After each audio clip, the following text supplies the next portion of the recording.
Opa, beleza? Dando continuidade à última aula aí, né? Parte de dinâmica de movimento circular uniforme. E paramos no item 3, que é o carrinho efetuando um loop, beleza? Né, em aplicações às leis de Newton, eu falei um pouquinho sobre isso aqui, beleza? Então vou fazer um comentáriozinho e na sequência vem um exercíciozinho aqui para nós, beleza? Bem, aí nessa brincadeira aqui eu tenho um carrinho que vai fazer esse loop, né?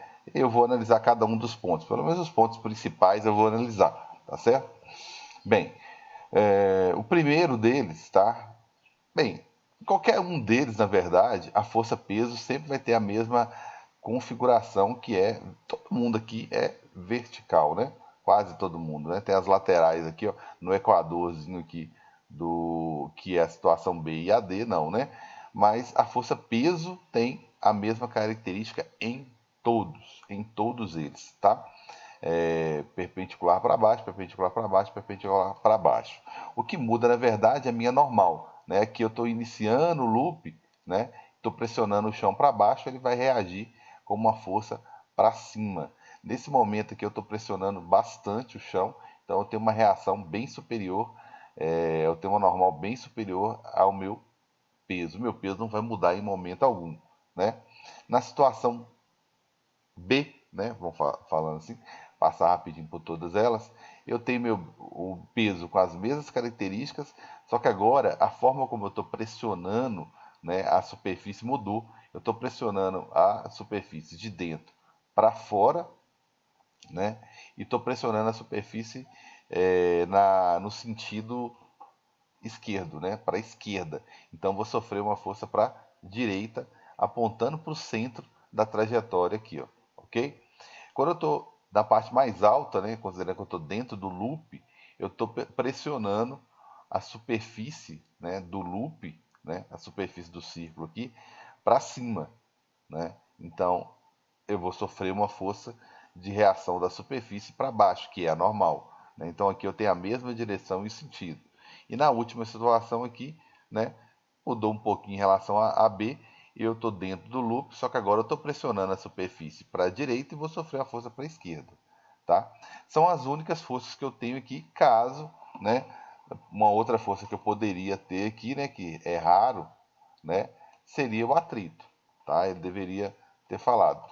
Raramente fala, nunca vi situações do loop que falaram que tem atrito, tá? Então uma outra força que alguém poderia levantar aí e falar, tem mais força aí, caso atrito. Por quê? Porque é uma força de superfície, né? E você conseguiria explicar facilmente aí que uma terceira força seria essa, superfície, ok? Bem, não é o caso, tá? Então as únicas forças que existem são essas aí, beleza. E vai sobrar alguma coisa delas, né? Vai sobrar alguma coisa. Aqui a gente vê que o vetor normal é visivelmente maior que a força-peso. Então, geralmente, o que eles perguntam é isso, tá? Opa, eu vou montar tudo que eu puder imaginar que é possível perguntar, tá? Eu não vou fazer o contrário, não vou falar que o meu peso é menor que a minha normal, que dá a impressão que o meu peso é variável, né? Não, é minha normal que é maior que o peso. Aqui está difícil de fazer essa comparação, tá? Aqui geralmente a minha normal ela é menor do que o peso, né? Porque geralmente no ponto mais alto eu pressiono menos a superfície, porque minha tendência seria descer aqui, né? Cair aqui, né? E aqui também é difícil comparar porque não estão na mesma direção, tá? Mas eu posso falar, como o movimento é circular, eu posso falar do resultado dessas forças, né? Ou seja, da força resultante. A força resultante, nesse caso, como o movimento é circular uniforme, é uma força que tem as seguintes características, ela aponta para o centro. Ela é uma força centrípeta, ok? Beleza, só isso, tá? Ela é uma força, tá sobrando uma força aí pro centro, tá? Ela que é a minha força resultante. Então, nesse caso aqui, ela é a normal, né, que ela é maior, é a normal menos o peso, tá? É a normal menos o peso. Como a normal ela é maior, a gente percebe aqui que está sobrando uma força apontando para o centro. A sobra vem normal aqui. Eu estou pressionando muito a superfície aqui. Senão ele não faria essa trajetória aqui. Como a trajetória é circular, tem que existir alguma força sobrando, né, alguma força resultante para o centro da trajetória, tá? Não existe uma terceira força aqui que tem o nome de centrípeta, não. Tem uma sobra, né, que exerce o papel de uma força centrípeta, que vai apontar para o centro e nunca variar o módulo da velocidade, né? Ela só é capaz de variar, na verdade, a direção da velocidade, né? O vetor ela consegue variar, que é direção, sentido e módulo, como eu falei na última aula, beleza? Essa situação B aqui, eu vou dar sequência enquanto vocês não me interromperem, caso tenha alguma dúvida. Essa primeira aqui, nem tem como eu fazer isso aqui, ó, que eu acabei de fazer, né? A única força que aponta para o centro, né, só tem uma, só a normal. Então aqui nesse caso, a força centrípeta é a própria normal, né? Nem tem força resultante aqui, né? A força centrípeta é a própria normal, tá? É a própria normal. Eu nem vou falar que é força resultante, que eu não precisei fazer nenhuma continha aqui para ver o quanto que sobrou para o centro, né?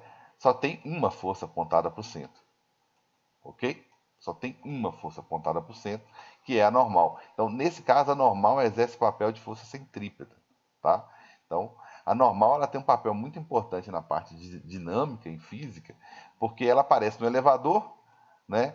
E lá no elevador tem várias situações, né? Tem 5 para ser mais específico, né? O elevador pode estar parado ou em repouso, pode estar acelerado, pode estar retardado. Só que esse acelerado pode ser tanto para cima quanto para baixo, o retardado pode ser tanto para cima quanto para baixo. Então fica difícil. A minha normal lá, ela tem um papel totalmente diferente. Aqui ela já tem um papel de força centrípeta. Fala, amigão. Entrei aqui, foi mal, não tinha visto se tinha aberto já, não. Você falou que ia atrasar, eu que Não, atrasei. perdão, eu acabei atrasando um pouquinho mais do que eu falei, foi mal. Tô Tranquilo, só com o tranquilo. computador de mesa, só de vez em quando eu tenho que rever as configurações aqui. Meu notebook não dá conta de dar aula mais não. Bem, Beleza. então eu tenho uma normal aqui maior do que o peso, né? Eu tenho uma normal na primeira situação aí maior do que o peso, ok? Eu tenho uma normal maior do que o peso aí, e aqui eu tenho na situação eu tenho uma resultante. Como a normal é maior que o peso, sobra um pouco apontando para o centro. Beleza. Na situação 2, não tenho essa operação, só tenho uma força apontando para o centro, né? Então a minha força resultante é a minha própria normal aqui, né? A situação 3, né, que é a situação C aqui, está todo mundo apontando para o centro. Então está todo mundo exercendo o papel de uma força centrípeta. Então a força centrípeta, né, a força centrípeta aqui, quem vai atuar como a força centrípeta, olha que é a primeira vez que o peso entra atuando como uma força centrípeta. É a única situação que o peso também está apontando para o centro. Apontou para o centro, está exercendo um papel de força centrípeta. Então aqui eu já somei, né? Já somei. Então se alguém perguntasse, talvez em qual situação que minha força centrípeta é maior, né? Sem dúvida aqui eu teria força centrípeta máxima, tá ok? Né? Exercícios teóricos geralmente pergunta isso mesmo, né? Então vou chamar a atenção aqui também, né? Já que ele não está perguntando, não estou fazendo conta. A princípio a força máxima que eu poderia ter centrípeta aqui seria essa daqui de cima, tá certo? É seguro, então é seguro, né? O loop é seguro, né? Porque na parte que eu tenho mais medo de cair é onde eu tenho uma força centrípeta maior, né? E o papel dela é mudar a direção da velocidade. Então, para que eu corra algum risco aqui em cima, eu tenho que quase que perder o contato com a superfície. Perder o contato com a superfície seria uma normal zero. Então, eu só cairia ou não conseguiria completar o meu loop se a minha normal fosse zero, né? Eu perdesse o contato, eu não entrei com uma velocidade suficiente para chegar aqui em cima, ainda existir uma normal, ainda existir um contato, né? Uma pressãozinha ali com a superfície, ok? E isso serve lá para a moto também, né? E aqui no último, né? Para finalizar, a gente resolveu um exercíciozinho sobre esse tópico, é o capítulo pequenininho aí. Eu tenho uma situação semelhante a B, né? eu só tenho uma força apontando para o centro da trajetória, que é a normal, então é ela que vai exercer o papel da força centrípeta, tá ok? Só tem ela.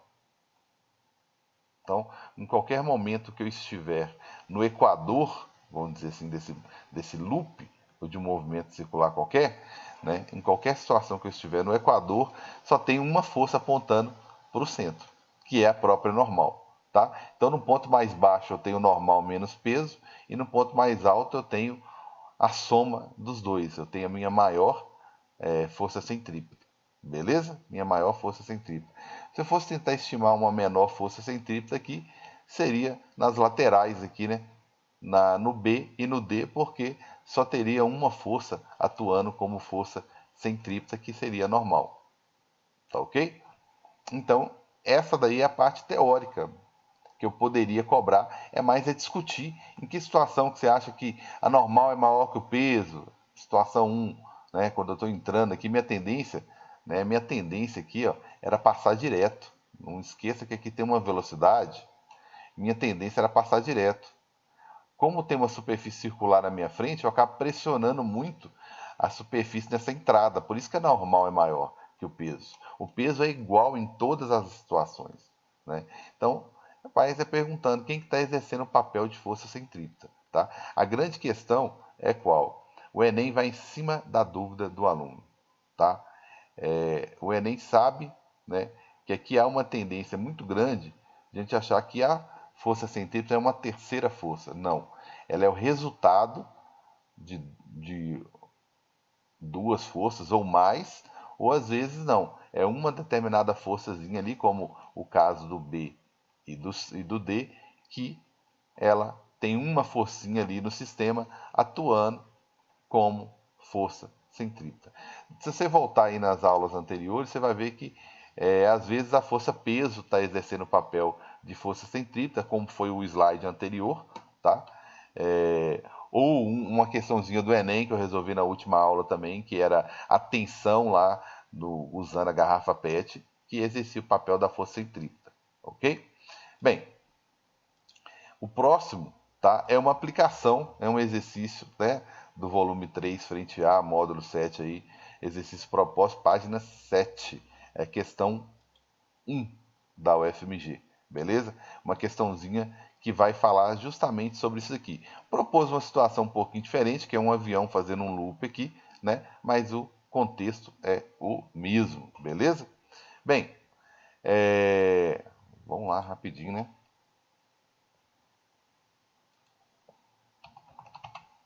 Então tá aí. Eu gosto muito de questão da FMG, tá? Eu sou suspeito de falar, mas era uma das maiores comissões, né, de elaboração de provas. Não é só a FMG, né? Várias outras, mas tem muita contribuição no Enem, muita gente boa lá fazendo provas do Enem. Então a característica acaba aparecendo de vez em quando em algumas provas do Enem. Durante uma apresentação da Esquadrilha da Fumaça, um dos aviões escreve a trajetória circular representada aqui na figura, ok? Ao passar pelo ponto mais baixo da trajetória, tá? Olha só, mais baixo da trajetória, talvez vai se assemelhar a situação ao primeiro desenho que eu expliquei aqui do loop. Então, ao passar pelo ponto mais baixo da trajetória, a força que o assento do avião exerce sobre o piloto é. Beleza? Então, veja bem. O assento exerce sobre o piloto. Vamos lá para a parte mais baixa, né? Aqui, ó, na parte mais baixa, o meu peso vai estar apontando para baixo, lógico, né? Isso aqui não dá para mudar. Então, minha força peso vai estar apontando para baixo. E quando o avião passar aqui, ele vai estar pressionando, né? Ou melhor, né? O piloto vai estar pressionando o assento para baixo. E o assento, né, vai pressioná-lo para cima, né? Vai pressioná-lo para cima. Então vai surgir aqui, né, nesse momento, uma normal. E eu já desenhei ela aqui maior do que o peso. Por que ela tem que ser maior do que o peso? Porque tem que sobrar uma força, né, ou seja, força resultante, né, que tem uma característica centrípeta, ou seja, tem que sobrar força apontando para o centro da trajetória, né? Para o centro da trajetória. Senão não é possível esse movimento circular uniforme aqui, beleza? Então tá aí. Beleza, então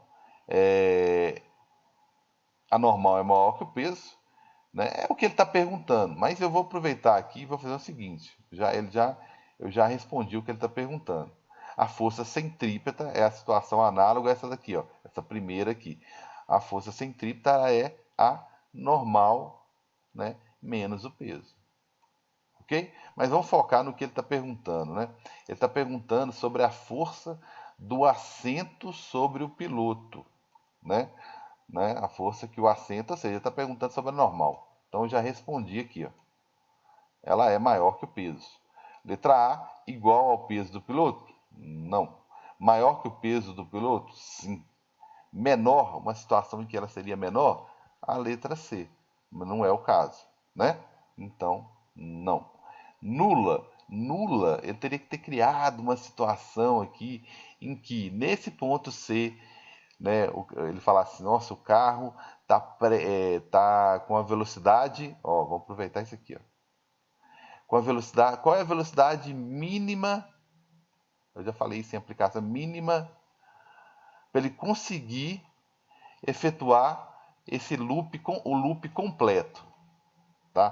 Para que ele tenha o loop completo, qual que é a velocidade mínima?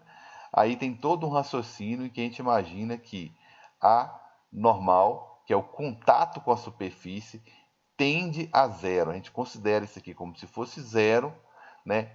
E a força centrípeta, né? Aí sobra o quê? Aqui era a soma, né? A força centrípeta aqui nessa situação, ó, era a soma da força peso mais a normal, ou normal menos mais peso, tanto faz, né? Que eu acabei de explicar aqui.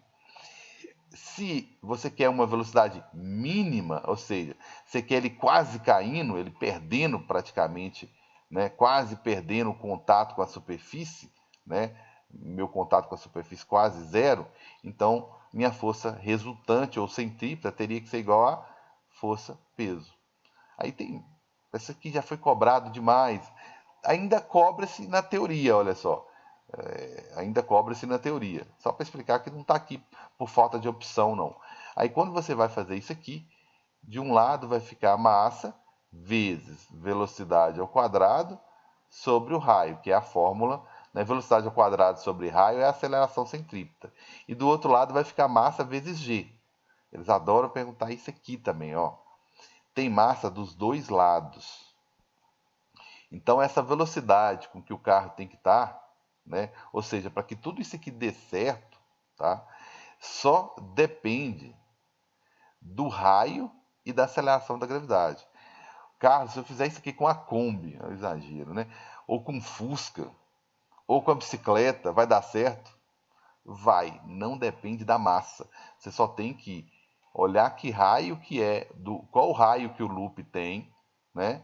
Qual o raio, que é o mais importante aqui, né? A aceleração da gravidade, né? Pronto. Aí você tem a velocidade mínima para não cair, entendeu? E o mais importante que eles adoram cobrar aqui, né? Que essa velocidade não depende da massa. Então a moto que tenta fazer o loop, qualquer um que tenta fazer um loop, na verdade, esse loop, né, ele é raiz quadrada do raio, não precisa chegar a tanto, mas isso aqui é muito cobrado, tá? É o raio vezes, ou seja, não depende da massa. A teoria que poderia vir aí é essa daí, ó, não depende da massa. Só para mostrar por que tem isso aqui. Mas, ok, sem mais delongas, é a letra B, porque a situação explorada é a primeira aqui, tá ok? Então tá aí uma aplicaçãozinha do que foi dito. Tranquilos? Tranquilos? Tranquilos? E aguardo uma interrupção. Beleza, galera. Então tá aí. Quarto e último é a lombada e a depressão ou o quebra-mola positivo e o quebra-mola negativo. O carrinho passando aqui, o que vai acontecer? Então vamos imaginar em cada situação aqui o que vai acontecer. Eu dei um zoom aqui, tá? Eu dei um zoom aqui, tá? E vou pedir para você imaginar esse carrinho amarelo aí, tá? Ele quietinho aqui, ó. Você imagina esse cara aqui em cima e quais são as forças que atuam sobre ele, tá? E você faça isso também com ele, com esse mesmo, vou imaginar esse mesmo quadradinho aqui dentro da depressãozinha aqui, tá ok? É um carrinho, né? Mas beleza, nós vamos discutir por causa disso não, né? Então tá aí, quais são as forças que atuam sobre ele? Beleza, eu vou no mais tranquilo, né? O que eu sei que tá lá, que é a força peso. Olha que bacana que aqui, na primeira situação, tá? A minha força peso, ela já tem uma característica importante aqui, que ela já está apontando para o centro da trajetória, né? Já está apontando aqui para o centro, né? Então, atento a isso aí, porque existe um movimento circular uniforme, né? E nessa situação aqui, eu estou do lado de fora, né, do círculo. Ou seja, então a minha normal muda totalmente, porque eu estou pressionando o carrinho, né, o bloco está pressionando o chão aqui para baixo e o chão vai responder com uma força para cima. Só que essa força para cima aqui, ó, ela não pode ser muito grande, não. Ou melhor, ela não pode ser maior que o peso, não. Ela não pode ser maior que o peso porque tem que sobrar uma força resultante para onde? Para o centro da trajetória. Sempre tem que sobrar uma força resultante para o centro. Né? Então, nesse caso aqui, tá? A normal é menor que o peso. Teorias, hein? Teorias geralmente cobra até aqui, ó. Tá? É menor do que o peso. Por quê? Porque se tem uma trajetória circular, tem que sobrar alguma coisa apontando para o centro. A única que está apontando para o centro é a força peso. Então, a normal é menor do que ela. Eu não vou falar peso maior que normal, que é a tendência nossa, né? Para não ficar parecendo que o peso é uma força que varia, né? Não, mas a normal sim. A normal está o tempo todo me avacalhando aí. Por isso que ela cai tanto. Ela muda quando ela está no plano inclinado, ela muda quando está no elevador, né? E ela muda quando está no trajetória circular. Beleza, então, minha força centrípeta, ou seja, minha força resultante, que é a mesma coisa, na situação primeira aqui, que ele chamou de B, né? Ah, tá, porque aqui antes, ó, antes é bacana que antes, né? Eu podia ter explorado essa figura aqui antes, né? Antes eu tenho peso, né? Como não tenho trajetória circular, eu tenho normal, tá? Desculpa o barulhinho aí, que é o pessoal tentando resolver o problema da plataforma. Beleza, aí fica me bombardeando aqui com mensagem. Aí eu tenho aqui, ó, peso e normal. Peso e normal, peso e normal são iguais. Né? Não tem trajetória, não tem sobra, ninguém fez movimento circular ali. Então, em módulo, né, elas são iguais. Né? Seria a situação A, vamos dizer assim. Né? Elas são iguais. Né? Então, uma coisa que você tem que tomar muita atenção é com a tal da normal, que a tal da normal ela é traiçoeira, está sempre mudando. Tá? Aí quando cair o link daqui 10 minutinhos, mesmo link, tá, galera? Beleza, então aqui é a mesma coisa, né? Porque não tem sobra, não tem força resultante, né? Então, fechou. Na situação B, eu tenho sim, eu tenho uma sobra aqui, eu tenho uma força centrípeta, que eu vou colocar aqui como sendo peso, que eu sei que é maior, né? Tá maior aqui, e normal. Então, é peso menos normal. Peso menos normal vai sobrar alguma coisa apontando para o centro aqui. Ó. Beleza? Peso menos normal. Porque tem que sobrar aqui. Beleza. E na parte de baixo aqui, aqui não é nada diferente do avião que eu acabei de resolver, tá? Não é nada diferente não. Por quê?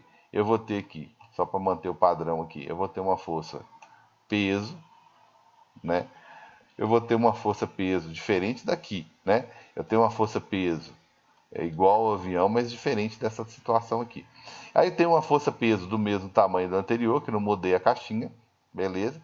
Só que agora a minha trajetória está para o lado contrário, então tem que sobrar uma força para o centro dessa trajetória. Então, nesse caso aqui, a minha normal tem que ser maior, né? Bem, faz sentido isso? Tá? Faz sentido isso? Bem, se você considerar que existe uma velocidade aqui, ó, né? A caixinha tá vindo embora, ó. Existe uma velocidade aqui, ó, né? E essa caixinha, ela estava aqui, ó, Imagina que essa caixinha estava aqui antes, ó, né? E ela veio com uma tendência, né, danada aqui de descer, ó. Então ela veio, mas veio descendo aqui, ó. Então, olha para que lado que a força, que a velocidade dela está apontando. Ela estava vindo aqui acompanhando a velocidade dela aqui, ó. Olha para onde? Está apontando para o chão. Então, a vontade dela, né, é passar direto aqui, ó. Então, nessa parte mais baixa, ela vai pressionar muito o chão. Por isso que a normal é maior. Nesse caso, a normal é maior do que o peso. Então, a minha força centrípeta aqui, né, vai mudar um pouquinho. Minha força resultante, ela vai mudar um pouquinho. Que agora ela vai ser a maior, né, que é a normal, menos o peso. Tá ok? Então, tá aí. Essa é a força resultante. Então, aqui eu coloquei peso menos normal, aqui normal menos peso. Então o que eles vão perguntar muito é sobre isso aí. Isso aqui vocês já perceberam que nos exercícios eles perguntam muito, né? Ah, mas e aí? A superfície vai exercer uma força maior, igual, nula, né? Então aqui a superfície na lombada vai exercer, vai ser menor, né? A normal aqui seria menor, ok? Mínima. E nesse caso aqui, a minha normal seria máxima. Então, mas é isso que eles vão perguntar. Né? O meu peso, né, como ele vem de uma solução constante, massa que não muda, e o G que também não muda, né, é uma força invariável. Beleza? Tranquilos? Está tranquilos até agora? Me dá um ok, senão, beleza, Carlos. Para de falar coisa fácil e vamos para o que interessa. Então, essa é a teoria em volta do tópico 4. Beleza? Aí eu tenho, beleza? Então tá aí o exercício, uma aplicaçãozinha sobre as lombadas, beleza? E isso aqui eu encerro esse capítulozinho que é bem pequenininho aí, tá? Resolvendo pelo menos uns 3 ou 4 exercícios nós resolvemos, ok? Dos tópicos mais importantes, de todos os tópicos, na verdade, beleza? Não selecionei, peguei todos os tópicos. Tranquilos? Então, o eixo de um trecho de rodovia está contido num plano vertical e apresenta-se em perfil, conforme indica a figura. Diga-se de passagem que todo asfalto está de jeito. O raio de curvatura dos pontos A e B são iguais, né? Bem, se o raio de curvatura dos pontos são iguais, vamos só entender rapidinho. Talvez não faça diferença, mas é uma informação, né? Os raios são diferentes, né? Se eu for lembrar o que é força centrípeta, tá? Ela é uma força resultante, tudo bem, concordo, tá? Concordo que ela é uma força resultante, tá? Mas quem exercer o papel de centrípeta também poderá ser calculada, né? Como sendo massa, velocidade ao quadrado sobre raio. E ele acabou de falar que o raio, né? Ou melhor, que os raios são iguais. Beleza? Tudo bem. A massa também porque a mesma pessoa que for passar em A vai passar em B e vai passar em C e tudo mais. Então, tá aí. Beleza. O que acontece aqui? N são as normais, né? Não estou enrolando, não, que eu esqueci de colocar para gravar esse finalzinho aqui. Então, o automóvel percorre a rodovia com velocidade escalar constante, então tudo constante. N, os N's aqui são as reações normais, né? São as forças de superfície ao longo dos pontos A, B e C, né? E ele quer que você compare esses pontos, beleza? Então, vamos lá descrever o que acontece em cada um. Vou imaginar que tem alguma coisa em cada um aqui, beleza? No ponto A eu tenho força peso. O bacana é que eu vou desenhar uma força peso igualzinha em todos os pontos. Então, em todos os pontos, eu não quero saber qual que é a trajetória, se existe, se é circular ou não, eu tenho a mesma força peso. Beleza? Agora vem a normal. Bem, aqui eu vou desenhar o normal. Só que aqui, quando eu passo em cima da lombada, eu estou pressionando ela para baixo, então ela me joga para cima. Só que eu vou desenhar uma forcinha menor, que é a normal. Eu vou desenhar que seria a normal no ponto A, hein? Isso que eu acabei tampando o A ali. Eu vou desenhar ela menor porque a resultante tem que sobrar para baixo, que o centro da trajetória está aqui embaixo. Ó. Aqui o contrário. Aqui o centro da trajetória está aqui em cima. Então aqui tem que sobrar uma força maior para cima. Então a minha normal aqui é visivelmente torta, né? E maior. Consertando a tortura aí. A minha normal tem que ser maior no ponto B, né? Porque tem que sobrar uma força para cima. E aqui ela tem o mesmo tamanho da minha força peso. Ok? Então aqui é meu ponto C. E aqui é meu ponto B. Tá ok? Bem, se eu for olhar quem é maior de todas elas é a B. Ela é, sem dúvida, ela é maior que a NC. E a menor de todas é a primeira, né? Então, a menorzinha de todas aqui. Bem, essa aqui é uma possível resposta, né? B maior que A? Não. B é maior que todo mundo, né? Mas o A não é maior que C, né? Então, bola. B é maior que C? Sim, que é maior que todo mundo. E resposta aí. Então, então já estava na resposta aqui. O B é o maior que todos, ele é maior que C e é maior que A. Letra, resposta correta aí, B de bola. Beleza? Tranquilos? Aí dúvida, por favor, é só me falar.